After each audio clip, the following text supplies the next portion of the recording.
আমেরিকায় গতকাল একটা হাই প্রোফাইল হামলা হয়েছে। খবরটা খুব ডিটেলে তৈরি করেছি, অনেক তথ্য জোগাড় করতে হয়েছে, তাই আপনাদের সামনে খবরটা নিয়ে আসতে একটু সময় লেগে গেল। দর্শক, ওয়াশিংটনে হওয়া এক গোলাগুলির ঘটনায় আমেরিকার প্রেসিডেন্ট ডোনাল্ড ট্রাম্প অল্পের জন্য প্রাণে বেঁচে গেছেন। হামলাকারীকে গ্রেপ্তার করা হয়েছে এবং ট্রাম্প এর মধ্যে ইরান যুদ্ধের একটা অ্যাঙ্গেলও জুড়ে দিয়েছেন। পুরো ডিটেলসের সাথে এই রিপোর্টটি তৈরি করেছি, যেখানে এক এক করে সব পয়েন্ট আপনাদের সামনে আজ তুলে ধরব। দেখুন, ওয়াশিংটন ডিসিতে তখন রীতিমতো হাহাকার পড়ে যায় যখন হিলটন হোটেলের ভিতরে বার্ষিক হোয়াইট হাউস ডিনারের সময় হঠাৎ করেই গুলি চলতে শুরু করে। যখন এই ঘটনা ঘটে তখন সেখানে আমেরিকার প্রেসিডেন্ট ডোনাল্ড ট্রাম্প, তার স্ত্রী মেলোনিয়া, পিট হেগসেথ, মার্কো রুবিও এবং ভাইস প্রেসিডেন্ট জেডি ভ্যান্স সহ আরও অনেক বড় মাপের অফিসার এবং মন্ত্রীরা, যাদের ওখানে সেক্রেটারি বলা হয়।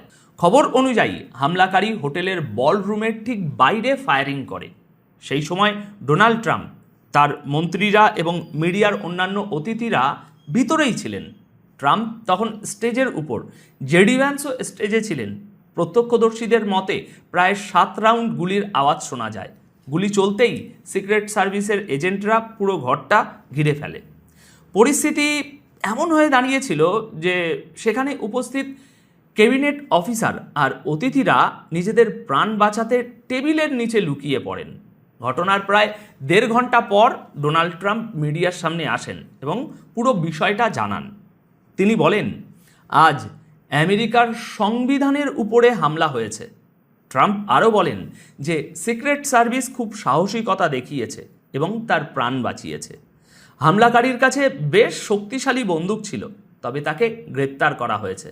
আমাদের একজন অফিসার আহত হয়েছেন, কিন্তু বুলেট প্রুফ জ্যাকেট থাকায় তিনি নিরাপদে আছেন। এখানে আপনাদের জানিয়ে রাখি যে এই হামলাকারীর কাছে একটা নয়, একাধিক অস্ত্র ছিল। ট্রাম্প সোশ্যাল মিডিয়াতেও পোস্ট করে সিক্রেট সার্ভিস এজেন্সির কাজের প্রশংসা করেছেন এবং জানিয়েছেন যে তাদের তৎপরতায় একটা বড় ধ্বংসলীলা এড়ানো গেছে। দর্শক, গুলি চলার সাথে সাথেই হোটেলের ভিতরে চরম আতঙ্কের সৃষ্টি হয়। সিএনএনের মতো বড় চ্যানেলের চিফ জানিয়েছেন, গুলির আওয়াজ পেতেই এজেন্টরা করিডোর দিয়ে দৌড়ে ভিতরে আসেন। ক্যাশ পাটেল, পিট হেগসেথ এবং স্কট বেসেন্টের মতো এই সমস্ত ক্যাবিনেট মেম্বারদের এক এক করে নিরাপদে বাইরে বের করে আনা হয়। যদিও পরিস্থিতি নিয়ন্ত্রণে আসার পর প্রোগ্রামটা আবার শুরু করার কথা ঘোষণা করা হয়েছিল। দেখুন, এই হোয়াইট হাউস ডিনার হলো একটা বার্ষিক অনুষ্ঠান যা মিডিয়ার সাথে যুক্ত মানুষদের অ্যাসোসিয়েশন আয়োজন করে থাকে। এখানে আমেরিকার প্রেসিডেন্ট নিজের পলিসিগুলো নিয়ে নিজেই মজা করেন। এই বার্ষিক ডিনারে প্রেসিডেন্ট তার রাজনৈতিক বিরোধীদের উপরও বেশ হালকা চালে নিশানা সাধেন। সাংবাদিক আর প্রেসিডেন্ট, যারা সাধারণত একে অপরের সামনে কঠিন সব প্রশ্ন নিয়ে দাঁড়িয়ে থাকেন, এই একটা সন্ধ্যায় তারা এক ছাদের নিচে হাসি ঠাট্টায় মেতে ওঠেন। কিন্তু কালকের এই হাসি ঠাট্টা পুরো ধুলোয় মিশে গিয়েছে। সবারই নিজেদের প্রাণ বাঁচানোর চিন্তা পড়ে গিয়েছিল। এই ডিনারের কিছু বিশেষ দিকও একটু জেনে নিন। এর মধ্যে ট্রাম্পের একটা বড় ইতিহাস লুকিয়ে আছে। দর্শক, নিজের প্রেসিডেন্ট থাকাকালীন ট্রাম্প বেশিরভাগ সময়ই এই ডিনারে যেতেন না। তার মনে হতো মিডিয়া ফেক নিউজের মাধ্যমে তার সাথে অবিচার করে। গত বছর যখন তিনি দ্বিতীয়বারের জন্য আমেরিকার প্রেসিডেন্ট হিসাবে নির্বাচিত হলেন, তখনও এই ডিনার আয়োজিত হয়েছিল, কিন্তু ট্রাম্প যাননি। কিন্তু ইরান যুদ্ধের এই আবহে ট্রাম্প এবার চলে গেলেন, আর এর ফলে ট্রাম্প আবারও মানুষের সহানুভূতি পাচ্ছেন। 2026 সালের এই সাম্প্রতিক ডিনারে তার উপস্থিতিকে বেশ গুরুত্বপূর্ণ বলে মনে করা হচ্ছিল, কারণ এটাকে তার ফিরে আসা এবং মিডিয়ার সাথে একটা নতুন সম্পর্ক তৈরির চেষ্টা হিসাবেও দেখা হচ্ছিল। তাই এই ডিনার কোনো নিছক পার্টি নয়, ওয়াশিংটনের পাওয়ার পলিটিক্সের একটা বড় আয়না। মনে রাখবেন, পেনসিলভেনিয়ার একটা র্যালিতে ডোনাল্ড ট্রাম্পের উপর প্রাণঘাতী হামলা হয়েছিল। সেই সময় একটা গুলি তার কান ছুঁয়ে বেরিয়ে গিয়েছিল। ওই ঘটনার পর থেকে তার নিরাপত্তাকে আরও অনেক বেশি উন্নত এবং কড়া করে দেওয়া হয়েছিল।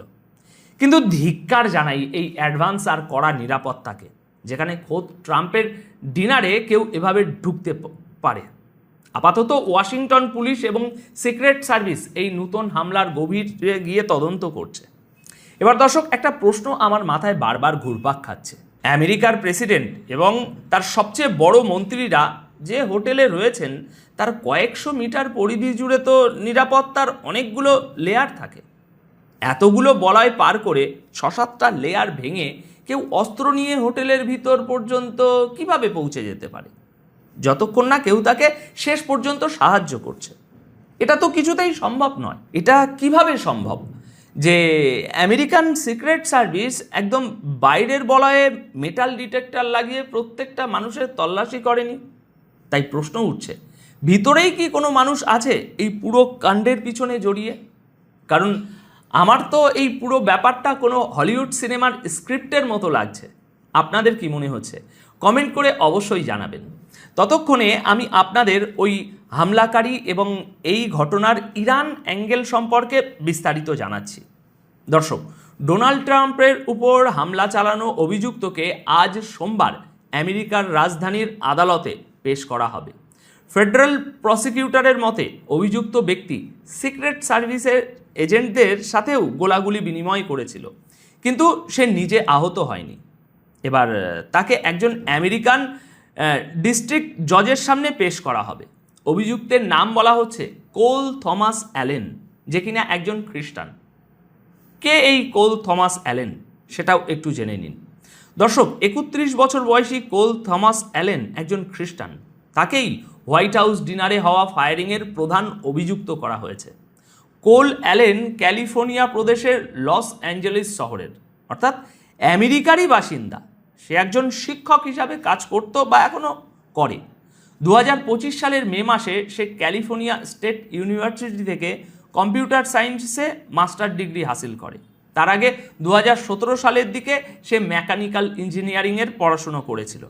অর্থাৎ বুঝতেই পারছেন, সে একজন দারুণ শিক্ষিত এবং প্রখর বুদ্ধিসম্পন্ন মানুষ। এখানে ব্রেন ওয়াশের থিওরি খাটবে না, কারণ সে তো আর মুসলিম নয়। সে বাইডেনের দলের অর্থাৎ ডেমোক্রেটিক পার্টির একজন রেজিস্টার ভোটার। আর সে 2024 সালে কমলা হ্যারিসের ক্যাম্পেনের জন্য $25 একটা ছোট্ট চাঁদাও দিয়েছিল। তার কোনো পুরনো ক্রিমিনাল রেকর্ড পাওয়া যায়নি। এবার দর্শক, আজকের কথায় আসি। অ্যালেনের উপর অভিযোগ হলো যে সে 25শে এপ্রিল 2026 রাতে ওয়াশিংটনের হিলটন হোটেলে সিক্রেট সার্ভিসের চেকপয়েন্টে হামলা করে। খবর অনুযায়ী সে হোটেলের পিছনের দিকে একটা লম্বা বন্দুক অ্যাসেম্বল করে এবং তারপর শটগান, হ্যান্ডগান এবং বেশ কয়েকটি ছুরি নিয়ে সামনের দিকে এগোয়। ভাবুন একবার, লম্বা বন্দুক, শটগান, হ্যান্ডগান আর ছুরি, এতগুলো অস্ত্র ভেতরে পৌঁছে গেল।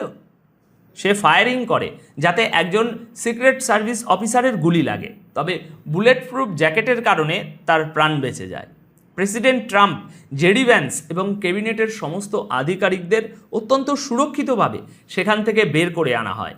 অ্যালেনকে ঘটনাস্থলেই পাকড়াও করা হয় এবং সে এই মুহূর্তে পুলিশি হেফাজতে হাসপাতালে ভর্তি রয়েছে। তার উপর ফেডারেল অফিসারদের উপর হামলা এবং হিংসাত্মক অপরাধের জন্য অস্ত্র ব্যবহারের মতো গুরুতর মামলা দায়ের করা হয়েছে। অফিসারদের বক্তব্য অনুযায়ী সে একাই এই হামলা চালিয়েছে, অর্থাৎ যতদূর জানা যাচ্ছে সে কোনো সংগঠনের সাথে যুক্ত নয় আর তার কোনো সঙ্গীও এই ঘটনায় জড়িত ছিল না।